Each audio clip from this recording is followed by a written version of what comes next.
Sir ಹೇಳಿ. G Ramesh ಅಂತ. ನಾನು ಸಂಸ್ಥೆಯಲ್ಲಿ 40 ವರ್ಷ ಸೇವೆ ಮಾಡಿದ್ದೀನಿ. KSRTC BMTC ಎರಡರಲ್ಲೂ ಮಾಡಿದ್ದೀನಿ. ನನ್ನ ಹೆಂಡತಿ ಕೂಡ ಕೆಲಸ ಮಾಡಿದ್ದಾಳೆ. ಈ ಕಾರ್ಮಿಕರ ಕಿರುಕುಳಕ್ಕೆ ಏನು ಕಾರಣ ಅಂದರೆ ಕಾರ್ಮಿಕ ಸಂಘದ ಚುನಾವಣೆ ಮಾಡದಿರೋದೇ ಇದು ಕಾರಣ. ಅಧಿಕಾರಿಗಳು ದಬ್ಬಾಳಿಕೆ ಇದೆ, ತುಂಬ ದಬ್ಬಾಳಿಕೆ ಇದೆ. ಸುಮಾರು ಚುನಾವಣೆ ಮಾಡಿ 40 ವರ್ಷ ಆಯಿತು, ಅಲ್ಲ 20 ವರ್ಷ ಆಗಿದೆ. ದಯವಿಟ್ಟು ಅಧಿಕಾರಿಗಳ ಕಿರುಕುಳ ಇದೆ ಕಾರ್ಮಿಕರಿಗೆ.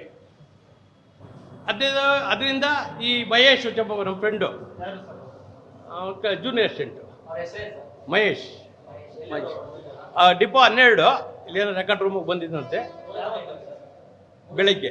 ಅಲ್ಲ ಇಲ್ಲೇ ವರ್ಕ್ ಮಾಡ್ತಾ ಇದ್ದ ಅಥವಾ ಬೇರೆ ಡಿಪೋ? ಈಗ ನನಗೆ ಪಕ್ಕ ಮಾಹಿತಿ ಗೊತ್ತಿಲ್ಲ. 12ನೇ ಡಿಪೋಲ್ಲಿ ಕೆಲಸ ಮಾಡ್ತಿದ್ದು ಗೊತ್ತು. ಯಾಕೆಂದರೆ ನಾವು 36,000 ಜನ ನೌಕರರಿದ್ದಾರೆ, ನಾವು ದಾಖಲೆ ತಗೊಳಕ್ಕಲ್ಲ. ಬಟ್ ನಮ್ಮ ಹೆಸರು 1 ಲಕ್ಷ ಜನಕ್ಕೂ ಗೊತ್ತು, ಇನ್ನೂ ಜಾಸ್ತಿ ಗೊತ್ತು. ಸರ್ ನಿಮ್ಗೇನ ಪರಿಚಯ ಇತ್ತ ಇವನು? ಅಲ್ಲ ಫ್ರೆಂಡ್ ಹೇಳ್ಕೊಂತ ಇದ್ನ ಏನಾದ್ರು? ಎಲ್ಲ ಲೇಬರ್ ಲೀಡ್ರು. ಅದೇ ಅಧಿಕಾರಿಗಳು ಕಿರುಕುಳ ಇದೆ ಅಂತ ಹೇಳಿ. ಕಿರುಕುಳ ಏನಕ್ಕೆ ಕಿರುಕುಳ ಕೊಡ್ತಾ ಇದ್ರು ಏನಂತ ಹೇಳಿ? ಕಿರುಕುಳ ಒತ್ತಡ, ಕಿರುಕುಳ ಒತ್ತಡ ಇದೆ, ಕಿರುಕುಳ ಒತ್ತಡ ಇದೆ. ಯಾಕೆ ನಾನು ಹೇಳ್ತಾ ಇದ್ದೀನಿ ಅಂದರೆ ನಾನು 83 ಅಪಾಯಿಂಟು 83. ಈಗ ಮೊನ್ನೆ ಫೆಬ್ರವರಿಗೆ ನಾನು ವಾಲಂಟಿಯರ್ ತಗೊಂಡಿದ್ದೀನಿ.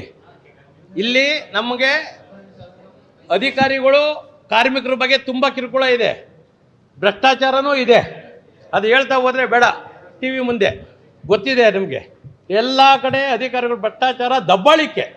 ಈಗ ಯಾರೋ ಒಬ್ಬ ಬರ್ತಾನೆ 3 ಶಿಫ್ಟ್ ಮಾಡಿಸೋ ಅಂತ ಉದಾಹರಣೆ ಇದೆ. 3 ಶಿಫ್ಟು ಲೀವ್ ಕೊಡಲ್ಲ, ವೀಕ್ಲಿ ಆಫ್ ಕೊಡೋದಿಲ್ಲ.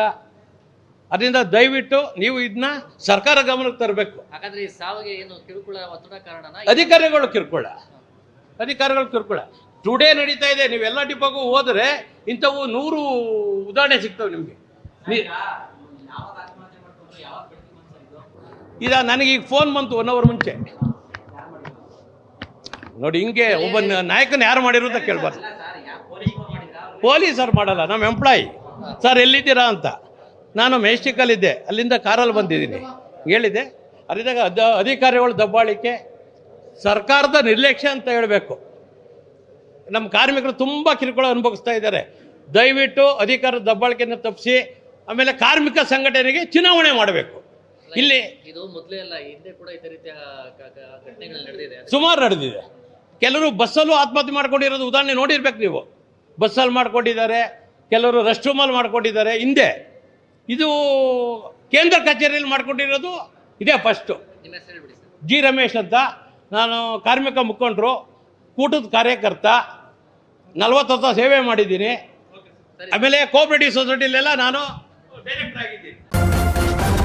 ನ್ಯೂಸ್ ಫಸ್ಟ್ ನಿರ್ಭೀತಿಯಿಂದ ನಿಮ್ಮ ಪರವಾಗಿ.